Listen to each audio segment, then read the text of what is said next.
देवळालीचा आधारवड गेला. चंद्रशेखर कदम यांना अश्रू अनावर. शहर कडकडीत बंद. माझ्यापेक्षा वयाने लहान पण कर्माने मोठे असलेले अजितदादा जाणे हे मोठे दुर्दैव आहे. माझी आमदारकी दादामुळे खुलून आली. त्यांनी राहुरी तालुका विशेषतः देवळालीसाठी नेहमी भरभरून मदत केली. त्यांच्या जाण्याने देवळालीचा या शहराचा आधारवड गेला.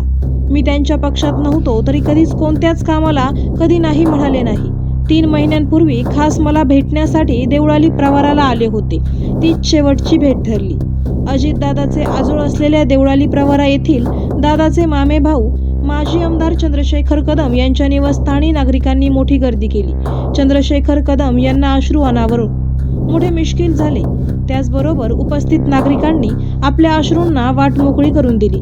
देवळाली शहराचे नगराध्यक्ष सत्यजित कदम, अजित कदम, अशोक कदम, अमित कदम, सुनील कदम, शैलेंद्र कदम यांच्यासह कदम परिवाराचे सदस्य तातडीने बारामतीला रवाना झाले आहेत. देवळालीचा आधारवड गेला.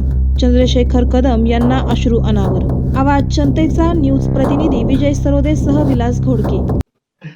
देवळालीच्या कोणत्याच कामाला दादा नाही म्हटले नाही. मी कोणतंही काम घेऊन गेलो तर कधीच नाही म्हटले नाही ते मला. प्रत्येक काम त्यांनी मार्गी लावलं. आता मी वैयक्तिक काहीच काम घेऊन गेलो नाही त्यांना. पण त्यांच्यामुळे माझी आमदारकी खुलून दिसली. त्यांच्यामुळं मी चांगला आमदार म्हणून काम करू शकलो. खूप मदत केली त्यांनी. खूप सपोर्ट केला. करायचं आहे लाईव्ह कार्यक्रम किंवा आहे कसले आंदोलन, जनसामान्यापर्यंत पोहोचेल आपला हक्काचा आवाज, आवाज जनतेचा. बातमी व जाहिरातीसाठी संपर्क करा स्क्रीनवर दिलेल्या नंबरवर.